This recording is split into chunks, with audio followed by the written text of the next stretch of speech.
The summer heat beat down on the small coastal town of Millfield as Officer Marcus Kellerman adjusted his badge in the rearview mirror of his patrol car.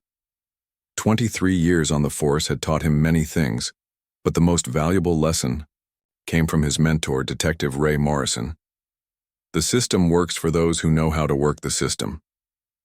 Marcus had taken that advice to heart over the years, building a network of connections that stretched from the mayor's office to the local courthouse. His bank account reflected his understanding of how favors worked in Millfield. The legitimate salary of a police officer could never afford the lakefront property he owned, or the luxury sedan his wife drove to her tennis club meetings. On this particular Tuesday morning, Marcus received a call that would change everything. The voice on the other end belonged to Vincent Torino, a businessman with interests that operated in the gray areas of legality. Vincent had been generous to Marcus over the years, and today he needed a favor returned. "There's a group of military boys causing problems at the Anchor Inn," Vincent explained, his tone carrying the weight of someone accustomed to being obeyed. "They're asking too many questions about my shipping operations down at the docks. Handle it quietly, Marcus. Make them understand this town has rules." Marcus knew the Anchor Inn well. It was a modest establishment that catered to travelers passing through town, often military personnel on leave or business. The owner, Sarah Chen, ran an honest business and minded her own affairs. Whatever was happening there must be significant, enough to worry Vincent. Driving toward the inn, Marcus considered his options. Vincent's shipping company had been the subject of quiet speculation for months. Trucks arrived at odd hours, and the cargo manifests never seemed to match what locals observed being unloaded. Marcus had learned not to look too closely at Vincent's operations, but apparently someone else was paying attention. The Anchor Inn sat at the intersection of Main Street and Harbor Road, its weathered blue paint and nautical decorations giving it a charming, if dated, appearance. Marcus pulled into the parking lot and immediately noticed the military bearing of 3 men sitting on the front porch. Even in civilian clothes, their posture and alertness marked them as active duty servicemen. As Marcus approached the inn, he recognized the type immediately. These weren't weekend warriors or desk personnel. The way they positioned themselves to observe all approaches, their unconscious habit of checking exits, and the controlled way they moved spoke of extensive training and combat experience. These were likely Special Operations Forces, possibly Navy SEALs based on their proximity to the coast. Sarah Chen met Marcus at the front desk, her usual friendly demeanor replaced by obvious concern. "Officer Kellerman, thank goodness you're here. Those gentlemen checked in yesterday and they've been asking questions about shipping schedules and cargo manifests. They claim they're on vacation, but something feels off." Marcus nodded sympathetically while his mind raced. If these were indeed SEALs conducting some kind of investigation, Vincent's concerns were well-founded. Special Operations Forces didn't take casual vacations to small coastal towns unless they had specific reasons. Through the window, Marcus observed the 3 men more carefully. The eldest appeared to be in his early 30s, with the calm confidence of someone accustomed to leadership.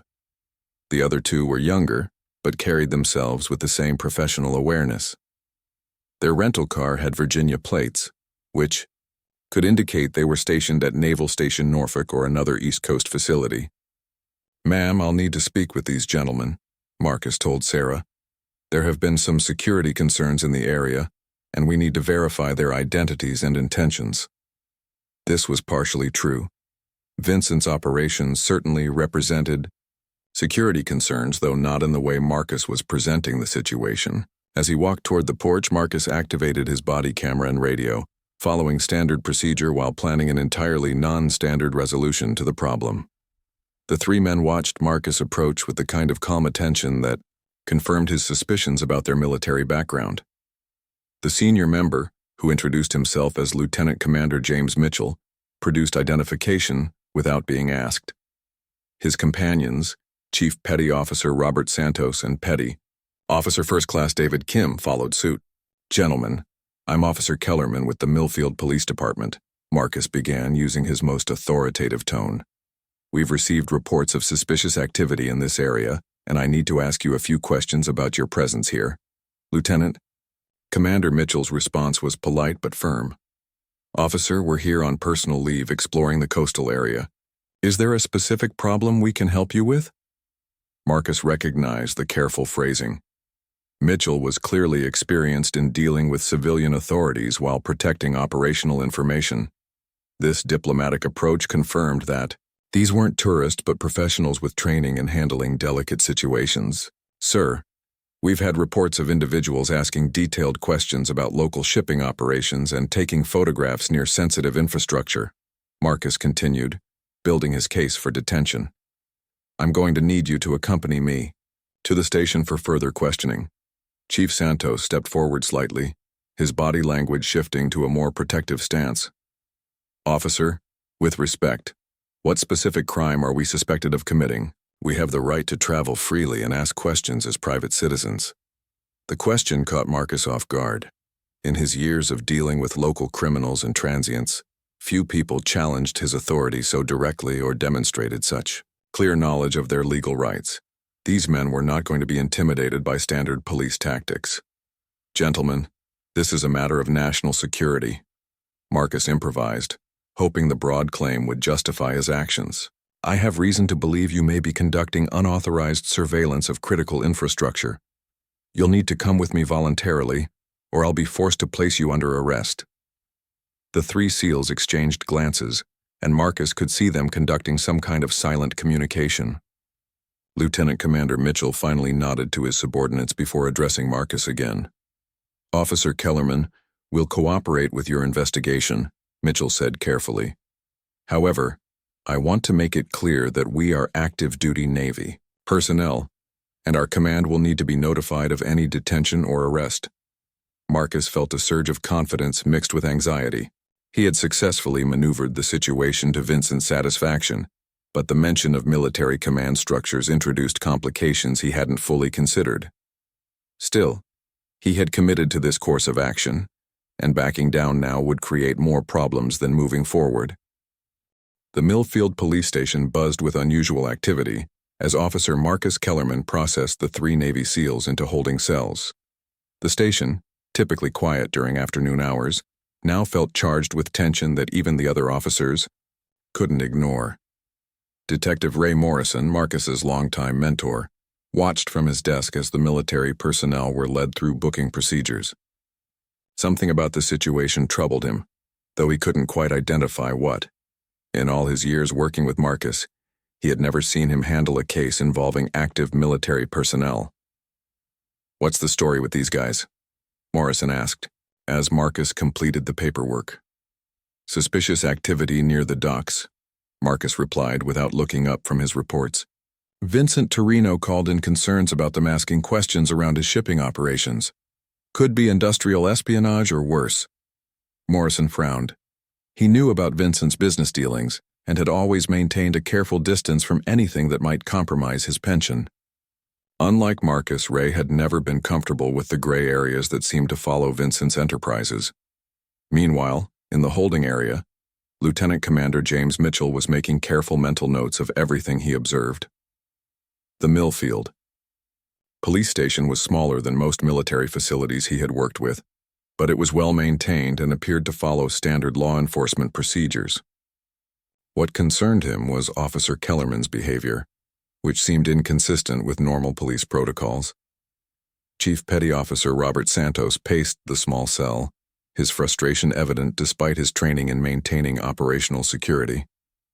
"Sir, this whole thing stinks. That cop was looking for reasons to bring us in, not investigating actual suspicious activity." Petty Officer First Class David Kim, the youngest of the three, sat calmly on the bench, but his eyes never stopped moving, cataloging details of their surroundings. His technical expertise made him naturally observant, and he had already identified several security vulnerabilities in the station's layout. "We stick to the story," Mitchell instructed his men quietly. "We're on leave, exploring the area. Nothing more. But Kim, when you get your phone call, make sure it goes to the right people." The right people in this case meant their commanding officer, Admiral Rebecca Harrison. Admiral Harrison was not someone who tolerated interference with her personnel, especially when that interference appeared to be politically motivated or corrupt. She had built her career on holding people accountable, regardless of their position or connections.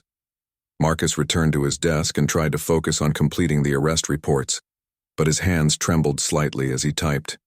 The confidence he had felt earlier was beginning to fade as the reality of his situation became clearer. He had just arrested 3 Navy SEALs based on the request of a businessman with questionable operations. If this went badly, his career could end in disgrace. His phone buzzed with a text message from Vincent Torino. Problem handled? Need confirmation before evening shipment arrives. The message reminded Marcus why he had taken this action in the first place. Vincent's evening shipments were always the most lucrative, and Marcus's monthly envelope from Vincent had grown substantially heavier over the past year. Whatever was coming through the docks tonight was important enough for Vincent to risk exposing their relationship. Detective Morrison approached Marcus's desk with a cup of coffee and a concerned expression. Marcus, I've been thinking about this case. Did you verify these men's credentials with their command structure before making arrests? I followed standard procedure, Marcus replied defensively. They were acting suspiciously, and Vincent had legitimate security concerns about his property. Vincent Torino isn't law enforcement, Morrison said carefully. His security concerns don't automatically justify arrests. These are military personnel, Marcus. There are protocols for dealing with potential interagency issues. Morrison's questions hit uncomfortable territory. Marcus knew his mentor was right about the protocols, but following proper procedures would have meant notifying naval authorities and potentially exposing Vincent's operations to military investigation. The favor Vincent had requested specifically required avoiding official channels. At that moment, the station's front desk officer announced that one of the detainees was requesting his permitted phone call. Standard procedure allowed arrestees to contact legal counsel or family members, and denying this right would create serious legal complications. Lieutenant Commander Mitchell was escorted to the phone, where he placed a call that would soon change the entire dynamic of the situation. Speaking in the measured tones of a professional military officer, he contacted Naval Special Warfare Command and requested immediate assistance with what he characterized as unlawful detention of active duty personnel. The duty officer at Naval Special Warfare Command took detailed notes of Mitchell's report and immediately escalated the matter to Admiral Harrison's office. Admiral Harrison was in a meeting with Pentagon officials when her aide interrupted with the urgent communication. Admiral, we have 3 of our SEALs detained by civilian police in Millfield. Lieutenant Commander Mitchell reports suspicious circumstances around their arrest. Admiral Harrison's reputation for swift and decisive action was well earned throughout the Navy. She had commanded respect through competence and integrity, qualities that made her particularly effective when dealing with situations that threatened her personnel or operations. Get me everything on this Millfield situation, she ordered her aide. I want to know who these police officers are, what charges have been filed, and why my SEALs were in that area in the first place. Back at the Millfield police station, Marcus was beginning to understand the magnitude of his mistake.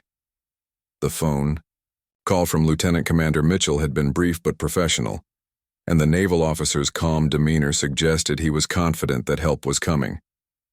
Chief Santos was called next for his phone call, and he used the opportunity to provide additional details to the same naval command structure. His report included observations about Officer Kellerman's behavior and the suspicious timing of their arrest in relation to their inquiries about shipping operations. Detective Morrison pulled Marcus aside as the second phone call concluded. Marcus, I think we need to reconsider this situation. These men aren't typical suspects, and their phone calls suggest they have significant support from their command structure. Ray, we followed procedure, Marcus insisted, though his voice lacked conviction. If they're legitimate military personnel, on legitimate business, their command will sort it out through proper channels. But Marcus knew the situation was spiraling beyond his control. Vincent's text messages were becoming more frequent and urgent, asking for updates on the detained military personnel. The businessman was clearly nervous about his evening operations, and his anxiety was making Marcus realize how exposed he had become. As the afternoon wore on, the atmosphere in the police station grew increasingly tense. The other officers began asking questions about the unusual arrests. and Marcus found himself giving contradictory explanations for why 3 Navy SEALs were sitting in their holding cells. The third phone call, made by Petty Officer Kim, included technical details about their arrest that would later prove crucial to the investigation. Kim's background in intelligence gathering made him particularly skilled at documenting irregularities in law enforcement procedures. Unknown to Marcus, each phone call was building a comprehensive picture of the situation for Admiral Harrison and her staff. The Navy was methodically gathering information that would soon paint a very different picture of events in Millfield than the one Marcus had documented in his reports. Admiral Rebecca Harrison's office at Naval Special Warfare Command overlooked the Potomac River, but her attention was entirely focused on the stack of reports covering her desk. In the 6 hours since learning of her SEAL's detention, she had mobilized resources that most small-town police departments never imagined existed. "Admiral, we have confirmation that Lieutenant Commander Mitchell and his team were conducting a legitimate intelligence gathering operation," reported Commander Sarah Walsh, Harrison's chief of staff. "They were following up on suspicious shipping, activities that may be connected to weapons trafficking." Admiral Harrison studied the classified briefing materials with growing concern. The operation in Millfield wasn't a casual investigation, but part of a larger effort to track illegal arms shipments along the eastern seaboard. Mitchell's team had been specifically chosen for their experience and discretion, qualities that made their arbitrary arrest even more troubling. "What do we know about this Officer Kellerman?" Harrison asked. "His financial records show income inconsistent with his salary," Walsh replied. "Bank deposits that coincide with increased shipping, activity from Vincent Torino's company. Our intelligence suggests Kellerman has been providing protection for Torino's operations." The Admiral's expression hardened. She had spent 30 years in the Navy fighting to protect American interests, and corrupt local officials who interfered with national security operations represented everything she despised about systemic failure. Meanwhile, in Millfield, Marcus Kellerman was discovering that detaining Navy SEALs created complications he had never anticipated. The first sign of trouble came when Police Chief Robert Martinez received a call from someone identifying himself as a representative of Naval Special Warfare Command. "Chief Martinez, we have active duty personnel detained at your facility under questionable circumstances." The voice was professional but carried unmistakable authority. "We'll need immediate access to verify their condition and review the circumstances of their arrest." Chief Martinez, who had been largely uninvolved in the afternoon's events, suddenly found himself at the center of a situation that could define his career. He had always harbored suspicions about Marcus's lifestyle and connections, but had avoided confronting issues that might complicate his own retirement plans.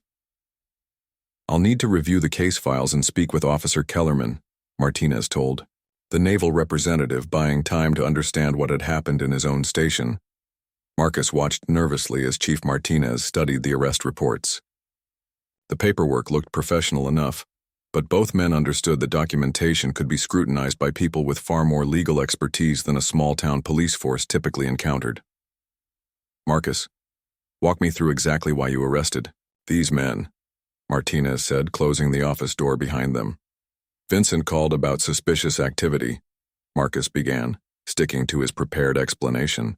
"These military guys were asking questions about shipping schedules, taking notes. Could be industrial espionage or security threats."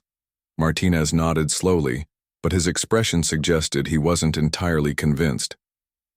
"Did you verify their credentials? Before arrest? Did you contact their command structure about your security concerns?" These were exactly the questions Marcus had been dreading. Standard interagency protocols existed for situations involving military personnel, and bypassing those protocols would be difficult to justify to anyone conducting a serious review. The holding cells, Lieutenant Commander Mitchell was conducting his own assessment of the situation. His years of experience in special operations had taught him to recognize patterns, and Officer Kellerman's behavior fit the profile of someone operating under external pressure rather than legitimate law enforcement concerns. "This isn't about security," Mitchell told his teammates quietly. "Kellerman's protecting someone's business interests. The question is whether he's acting alone or as part of a larger corruption network." Chief Santos had reached the same conclusion through his own analysis. "Sir, the timing is too convenient. We start asking questions about shipping operations and suddenly we're arrested for suspicious activity." Someone made a phone call. Petty Officer Kim, whose technical background made him naturally analytical, was documenting every detail of their treatment. The procedures don't match standard law enforcement protocols. Kellerman's following a script, not department policy. As evening approached, Marcus received increasingly urgent messages from Vincent Torino.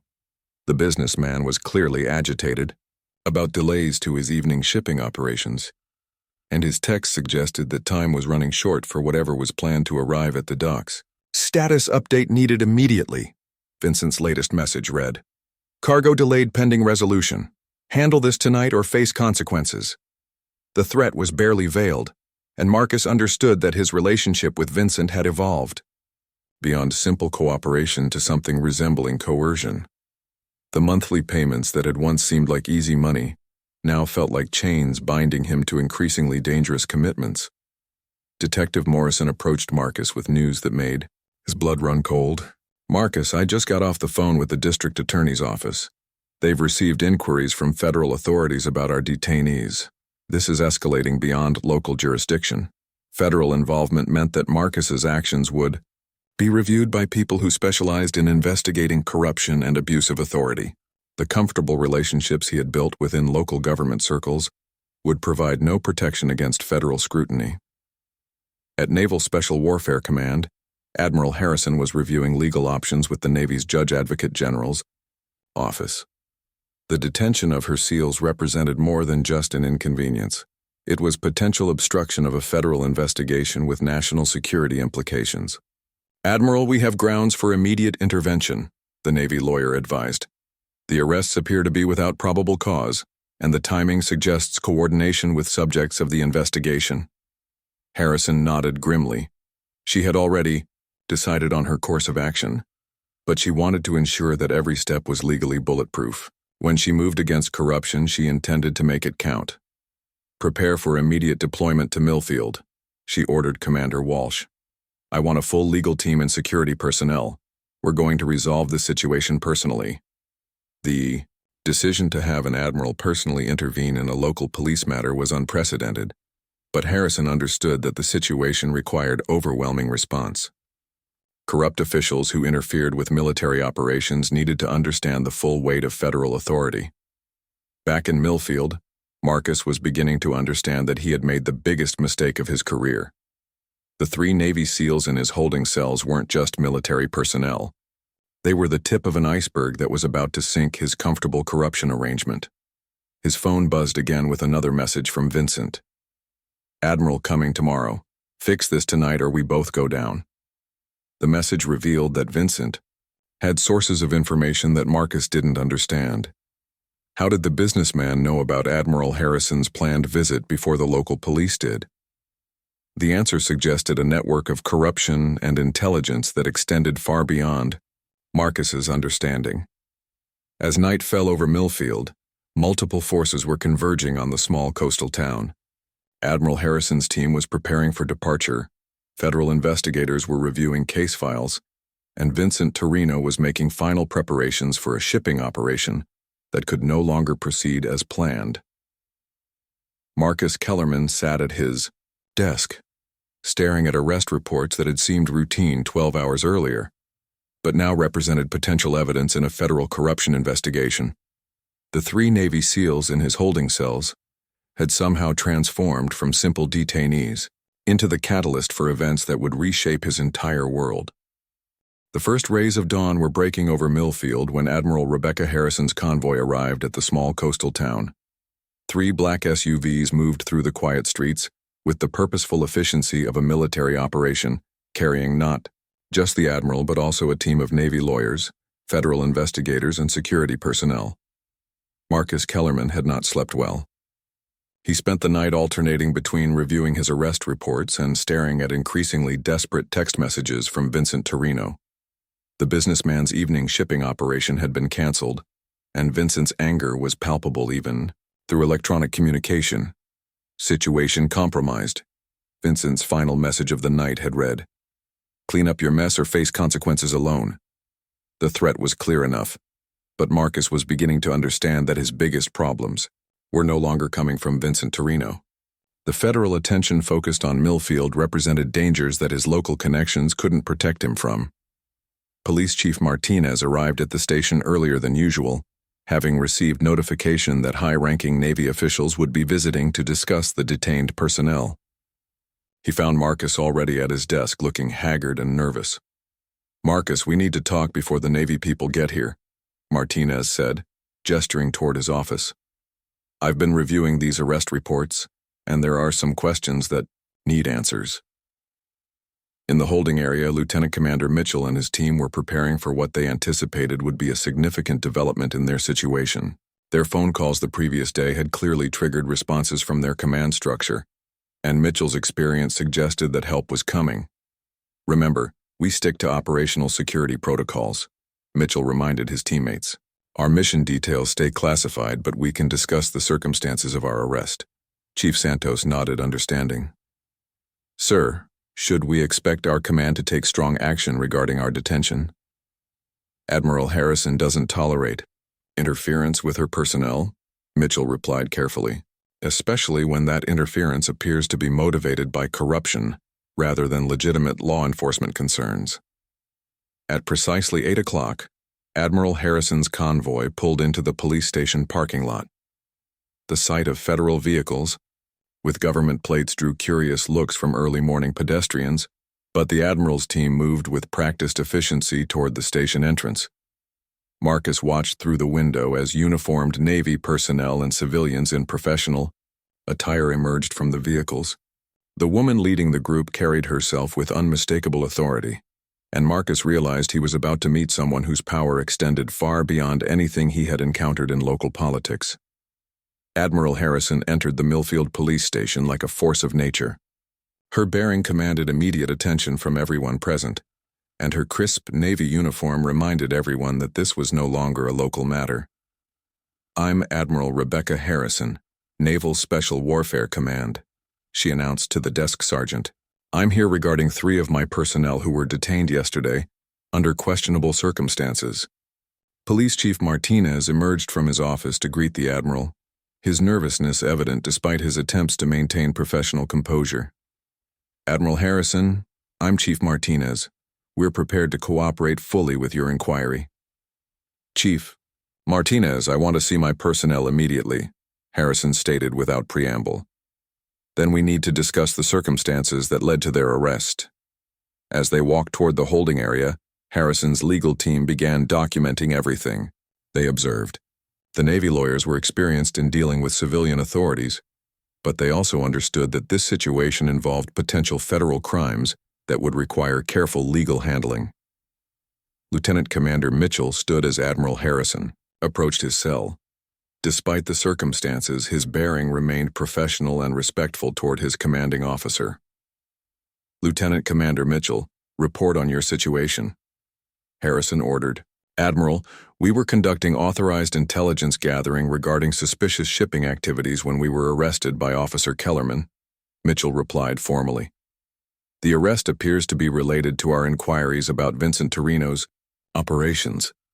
Harrison's expression darkened at the mention of Torino's name. Naval intelligence had been tracking the businessman's activities as part of the broader weapons trafficking investigation, and the timing of her SEAL's arrest suggested interference with a federal operation. "Were you properly informed of the charges against you?" Harrison asked. "Negative, Admiral. Officer Kellerman cited vague security concerns and mentioned national security, but no specific charges were explained," Mitchell reported. This information confirmed what Harrison's legal team had suspected. The arrests appeared to be arbitrary and possibly motivated by factors other than legitimate law enforcement concerns.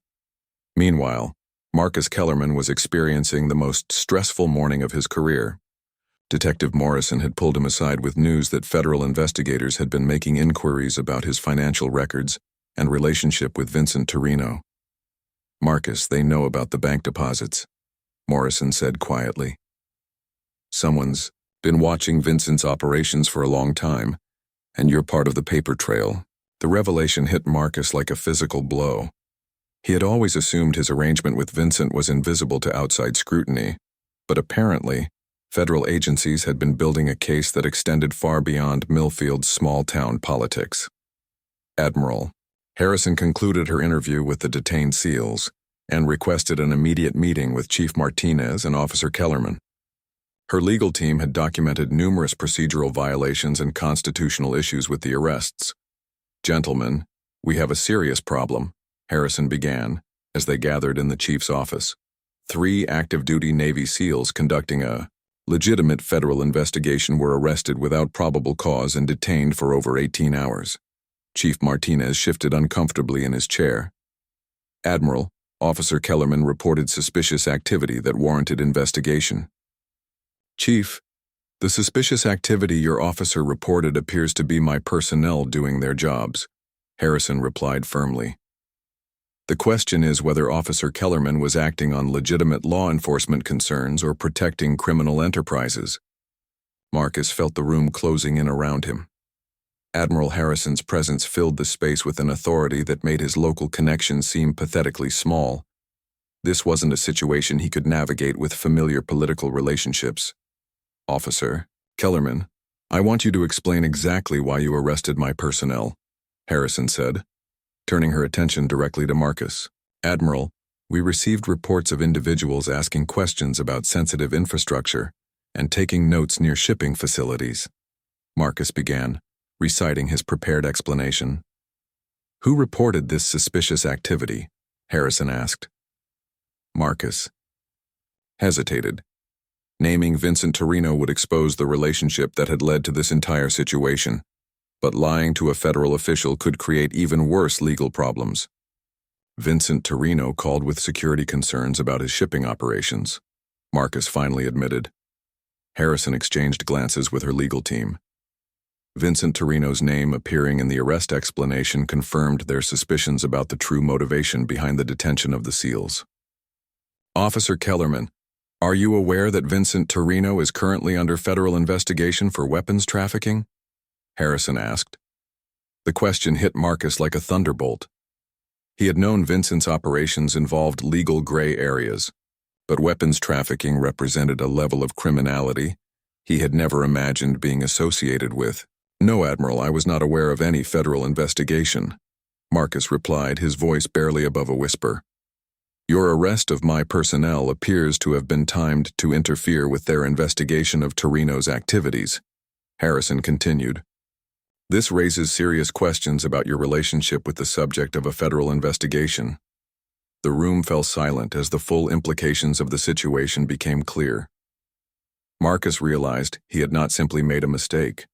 He had potentially obstructed a federal investigation and aided a criminal enterprise under investigation for weapons trafficking. Admiral Harrison stood, her decision made. "Chief Martinez, I'm placing Officer Kellerman under federal investigation for obstruction of justice and potential conspiracy charges. My personnel will be released immediately, and this matter will be handled by federal authorities." Marcus Kellerman's world collapsed in that moment. The comfortable corruption that had supplemented his income for years had just destroyed his career and potentially his freedom. The 3 Navy SEALs he had arrested to protect Vincent Torino's operations were about to walk free, while he faced federal charges that could send him to prison. The Millfield police station had never hosted so many federal agents.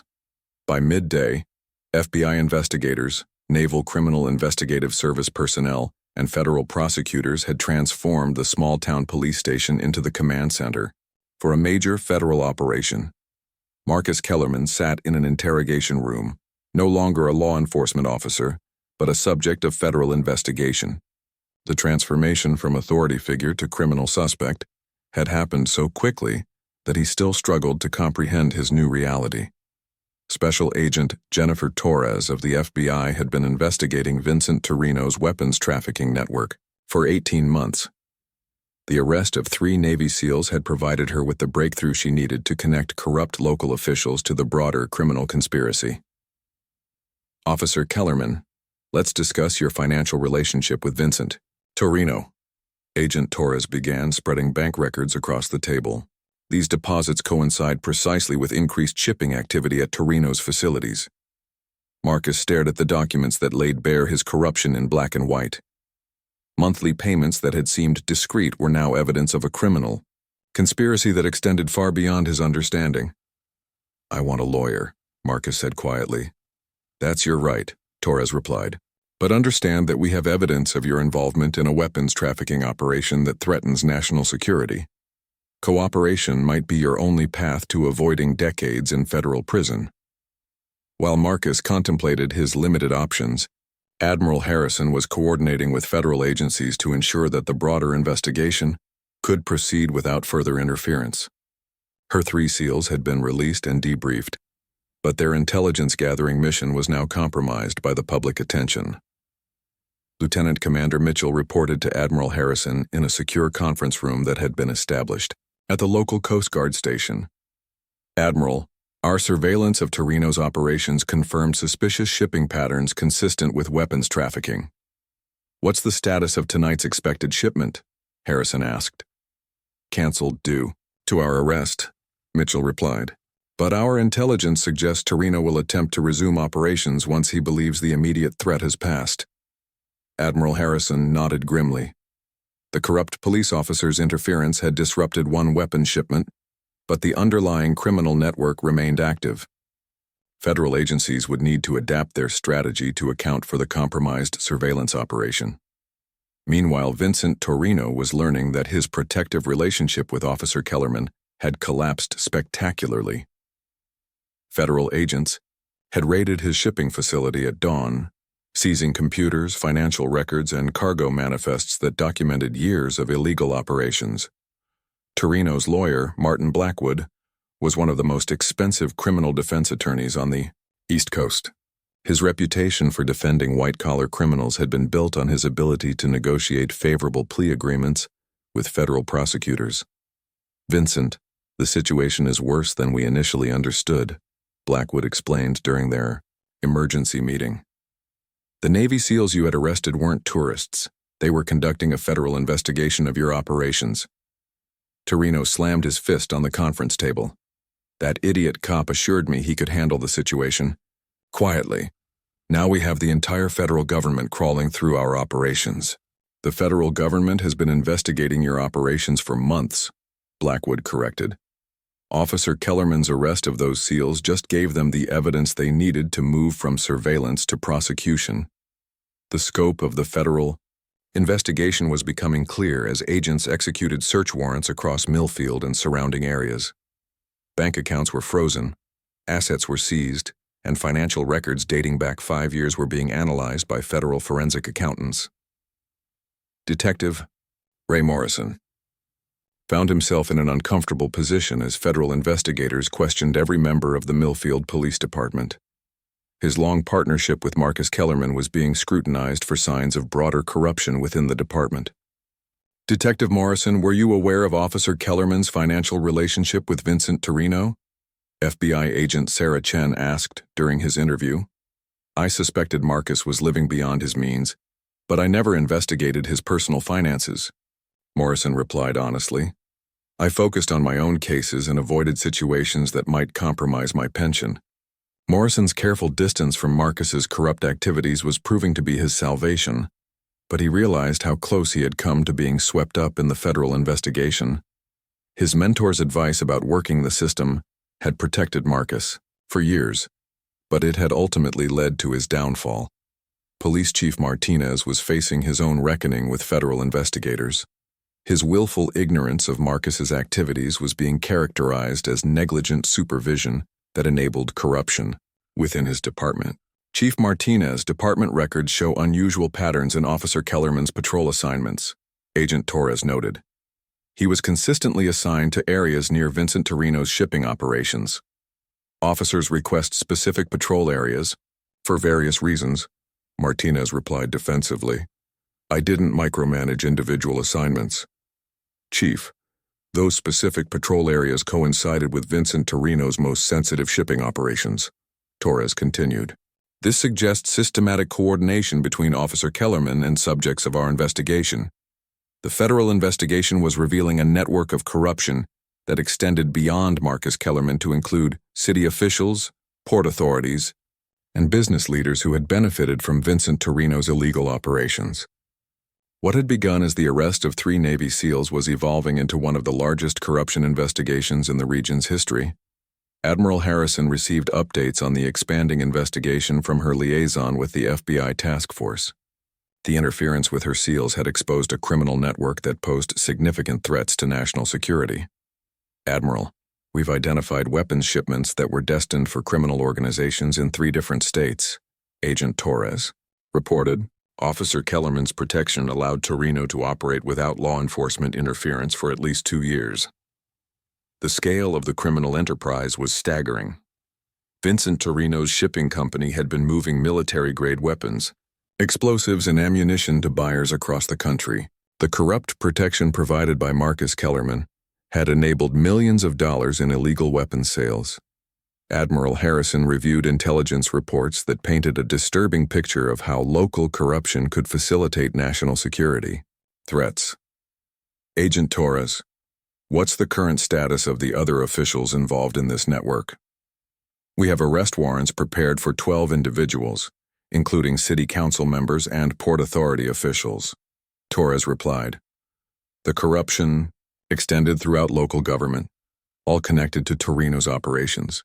As federal agents prepared for simultaneous arrests across Millfield, Marcus Kellerman was beginning to understand the true scope of his involvement in Vincent Torino's criminal enterprise.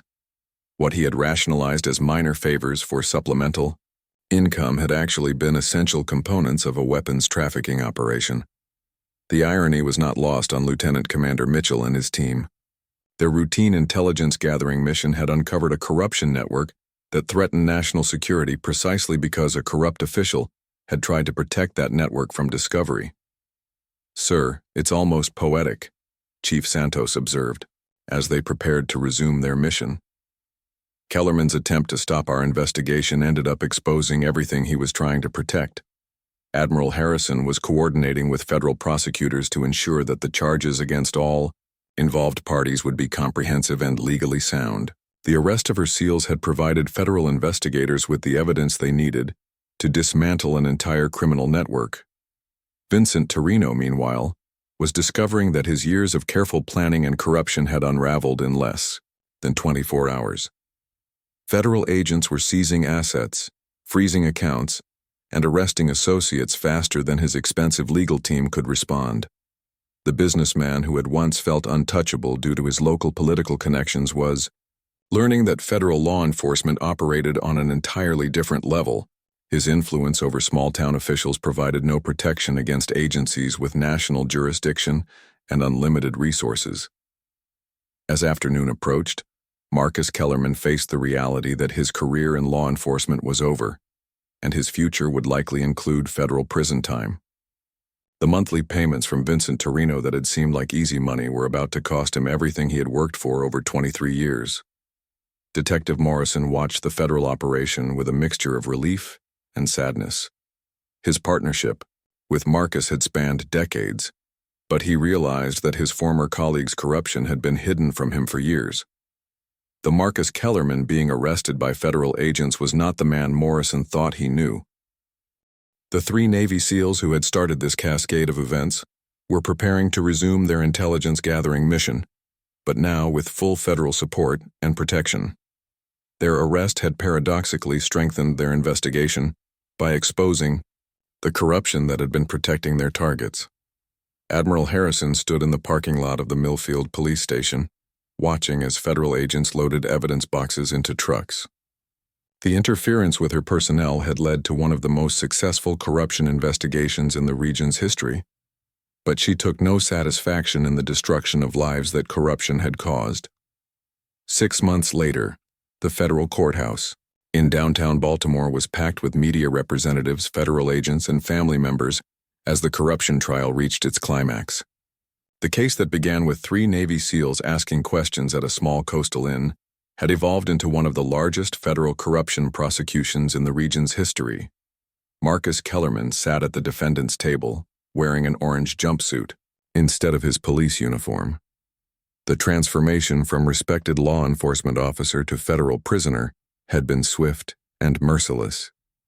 His court-appointed attorney had advised him to accept a plea agreement, but Marcus had insisted on fighting charges he still struggled to fully comprehend. Federal prosecutor Amanda Richardson addressed the jury with evidence that painted a devastating picture of systematic corruption. Ladies and gentlemen, the defendant didn't just accept bribes. He actively protected a weapons trafficking operation that supplied criminals across 3 states with military-grade weapons. The evidence against Marcus was overwhelming. Bank records, recorded phone calls, surveillance footage, and testimony from multiple witnesses had constructed an airtight case. His attempts to characterize his relationship with Vincent Torino as routine community policing had been systematically dismantled by federal investigators. Vincent Torino had already pleaded guilty to weapons trafficking charges in exchange for a reduced sentence and cooperation with ongoing investigations. His testimony had provided prosecutors with detailed accounts of how corruption in Millfield had facilitated criminal operations for years. Officer Kellerman understood exactly what he was protecting. Torino had testified. He knew my shipping operations were illegal, and he knew his job was to prevent law enforcement interference. That's why he arrested those Navy SEALs. Admiral Rebecca Harrison sat in the courtroom gallery, watching as justice unfolded for the interference with her personnel and their mission. The 3 SEALs whose arrest had triggered this investigation were continuing their careers, but the broader implications of the case would influence military-civilian cooperation for years to come. Lieutenant Commander James Mitchell, now promoted to commander, had testified earlier in the trial about the circumstances of their arrest. His professional testimony had helped prosecutors establish that Marcus's actions were motivated by corruption rather than legitimate security concerns. The arrest was clearly designed to stop our investigation, Mitchell had explained to the jury. Officer Kellerman's behavior was inconsistent with standard law enforcement protocols and appeared calculated to protect criminal activities. Detective Ray Morrison had retired from the Millfield Police Department rather than face potential charges related to his supervision of Marcus Kellerman.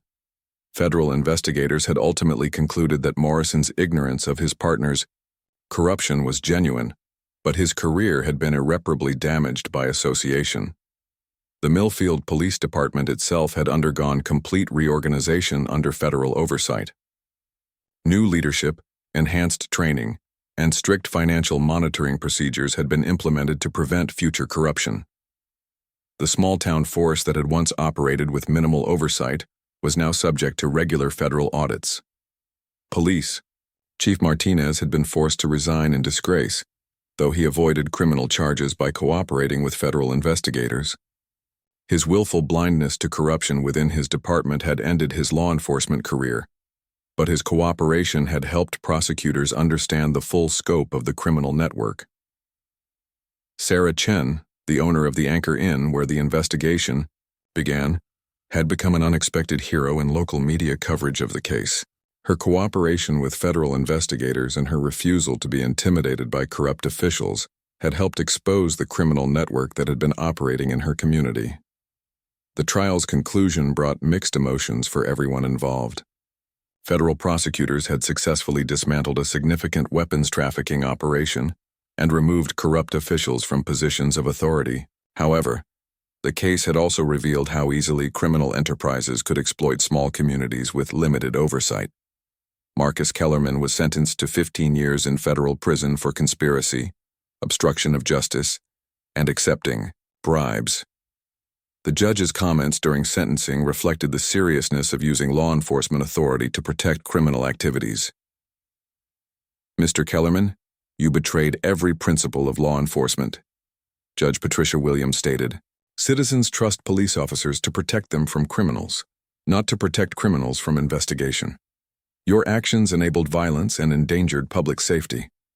Vincent Torino received a 25-year sentence for weapons trafficking, despite his cooperation with federal authorities. The scope of his criminal enterprise and its potential impact on national security warranted severe punishment, according to federal sentencing guidelines. Admiral Harrison addressed her personnel after the trial concluded, reflecting on the lessons learned from the Millfield operation. This case demonstrates why our intelligence-gathering missions are critical to national security, she told the assembled SEALs. Local corruption can enable threats that extend far beyond individual communities. The broader implications of the case influenced policy changes throughout federal law enforcement. New protocols were established for military-civilian cooperation, and enhanced oversight procedures were implemented to identify potential corruption in communities near sensitive military operations. Commander Mitchell, Chief Santos, and Petty Officer Kim continued their careers with enhanced understanding of how civilian corruption could impact military operations. Their experience in Millfield became part of training curricula for future special operations personnel. For the town of Millfield, the federal investigation brought painful but necessary changes. The criminal network that had operated with impunity for years was gone, but the community faced the challenge of rebuilding trust in local institutions that had been compromised by corruption. New leadership in local government implemented transparency measures and ethics training designed to prevent future corruption. The port facilities that had been exploited for weapons trafficking were now subject to enhanced federal oversight and regular inspections. The Anchor Inn returned to its quiet role as a stopping place for travelers, but Sarah Chen often reflected on how a simple conversation with guests had led to one of the most significant federal investigations in the region's history. She had learned that ordinary citizens could play crucial roles in protecting national security by reporting suspicious activities to proper authorities. Years later, the Millfield case would be studied in law enforcement academies as an example of how corruption could compromise national security and how federal agencies could respond effectively to protect both military personnel and civilian communities. Marcus Kellerman's fall from respected police officer to federal prisoner served as a warning to other law enforcement personnel about the consequences of betraying public trust. His comfortable corruption had seemed invisible and harmless, but it had ultimately enabled criminal activities that threatened lives across multiple states. The 3 Navy SEALs whose detention had triggered the investigation continued their service with the knowledge that their professional dedication to duty had helped expose a significant threat to national security. Their experience demonstrated how military personnel, even when facing unjust treatment, could rely on their command structure and federal agencies to protect their rights and complete their missions. Admiral Harrison's decisive response to the detention of her personnel had not only secured their release, but had also eliminated a criminal network that had been operating under the protection of corrupt officials. Her leadership during the crisis became a model for how military commanders should respond when civilian authorities interfere with legitimate military operations. The story of the corrupt policeman who detained Navy SEALs only to face an admiral in court became a cautionary tale about the power of federal authority and the consequences of betraying public trust. It demonstrated that no level of local corruption could withstand scrutiny from federal agencies committed to protecting national security and military personnel serving their country.